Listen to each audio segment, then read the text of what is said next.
Design your own life with Dimas Satya Lesmana. Subscribe, tekan tombol bel, share dan like videonya ya guys. Terima kasih.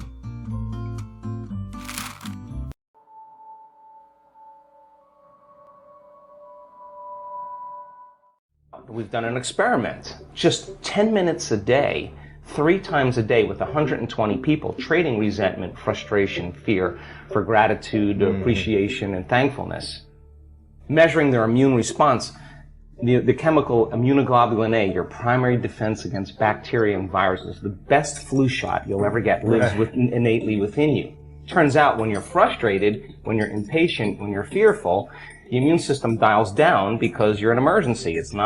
All your energy is going for some threat in your outer world. There's no energy in your inner world for growth and repair. But how do you turn that around? So then, as people begin to open their heart, can that chemical begin to elevate?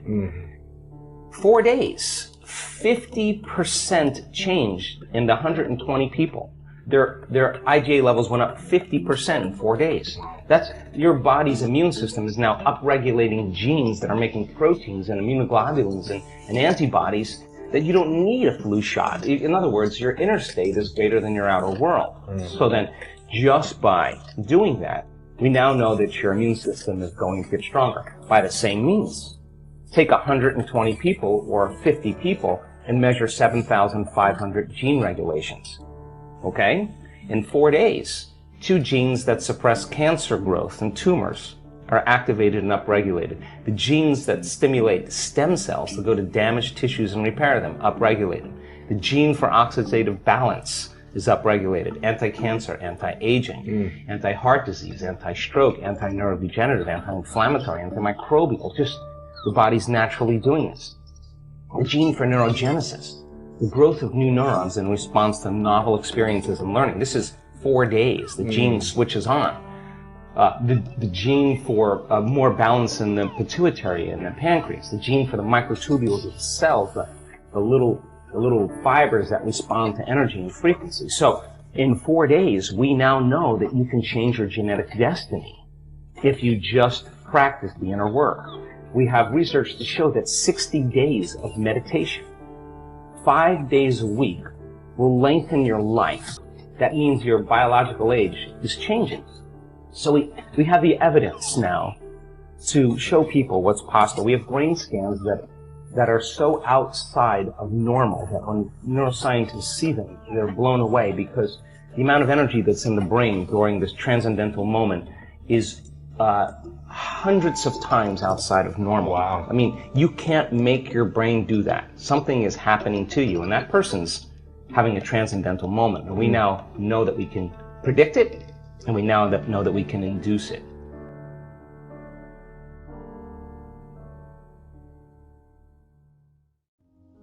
Well, I think in order for us to wake up, we need a wake-up call. And in 1986, I got the call. I was in a triathlon in Palm Springs, California. I was in the biking portion of the race and was negotiating a turn, and the police officer that was helping me to make the turn had his back to the oncoming traffic. So the moment I made the turn, this four-wheel drive Bronco going 55 miles an hour just clipped me from behind, and I landed pretty squarely on the ground and ultimately wound up breaking 6 vertebrae in my spine, some bone fragments on the spinal cord, and it had created some neurological problems for me. And the conventional treatment for that is a Harrington rod surgery, where they cut the back parts of your vertebrae off and then they screw in these long stainless steel rods. And that's not just one surgery, that's multiple, isn't it? Well, it could be multiple, but the purpose of the Harrington rods is to pull the spine back, the spinal column off the spinal cord, and to stabilize it. And it sounded like a good idea for any patient that I see with that condition. I would recommend the surgery, but this was me, and it wasn't so quick to just rush into it. So after 4 opinions from 4 of the leading surgeons in Southern California, I really had to make a significant decision. Do I weigh my old beliefs against the new paradigm and jump off into the unknown and try something new? If there's an intelligence that's giving us life, Could I make contact with it? Could I give it a specific plan, instructions, a template, and then surrender it to a greater mind and allow it to do the healing for me? Or do I stick with a conventional model and, take the safe route and possibly have a handicap and live on addictive medications the rest of my life? So I decided to go from a philosophical realm and to initiate that to try to create a new experience. But I mean, really, upon reflection, it's really just two models. There's a mechanistic model of reality where when things break, you fix them. But then there's also a vitalistic model of reality that transcends materialism.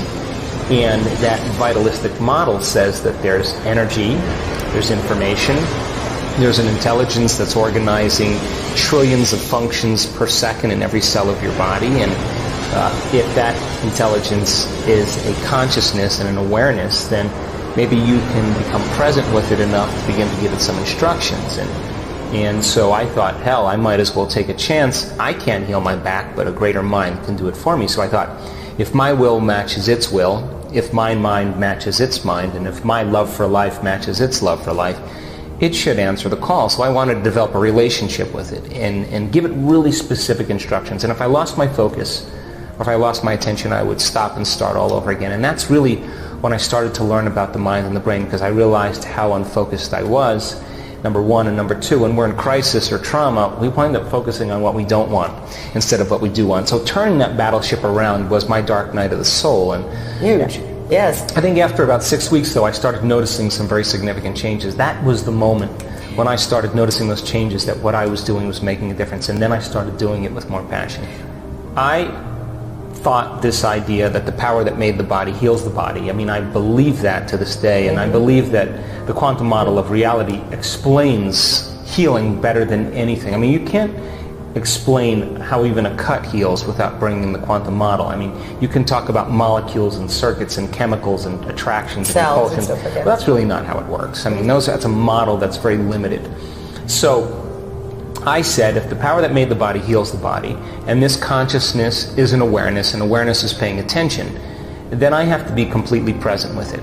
Just like when you're with your daughter and she's with you, she knows when you're present with her and when you're not, and you know when she's present with you and when you're not. Right. And this intelligence requires our presence, which means your mind can't wander to the future, to the past, and to extraneous information. You have to be completely present, and I wanted to create a very specific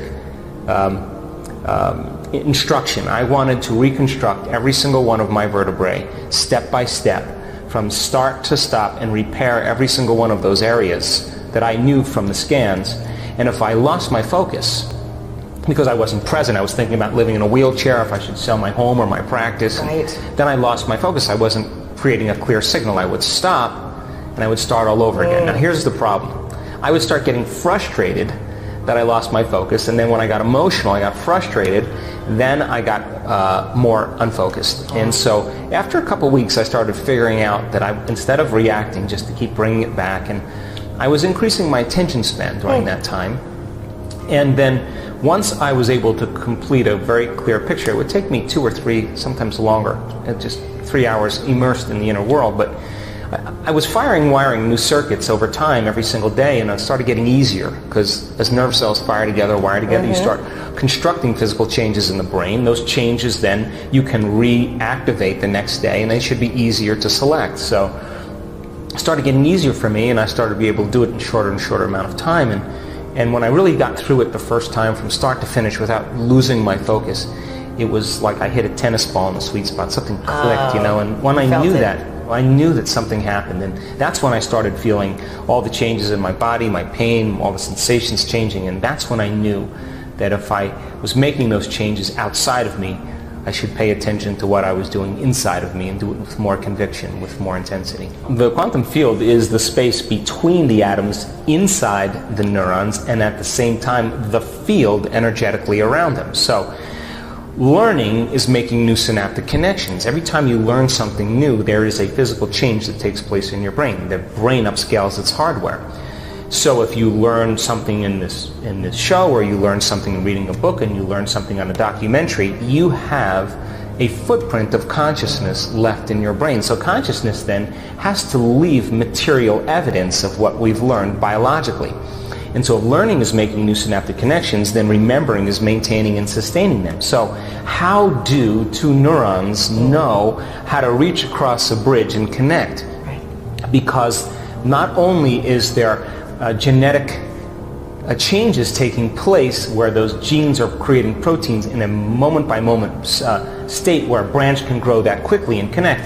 When you see these pictures, that's a gene being switched on to do that, and the gene switches on and then there's a physical change. But how do those two neurons know how to bridge and connect? That's the field of information in consciousness that they're sharing.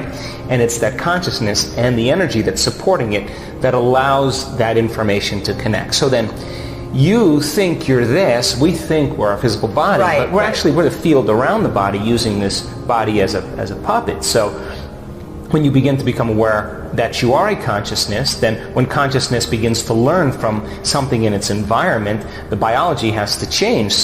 But it's that field around you, consciousness, that's constructing that change biologically. So consciousness then causes the circuits to connect. Knowledge is the precursor to experience.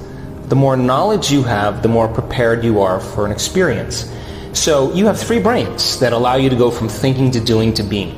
When you learn information, you store it in your analytical, philosophical, theoretical thinking neocortex. That's the home of the you and the me. That's that. And so if you're learning how to heal yourself, or you're learning about quantum physics, and you're learning about neuroscience, or you're learning about love, or forgiveness and letting go, as you're reading the book, your brain is physically changing, right? And if you review it and you think about it, the contemplation process begins to seal the connections.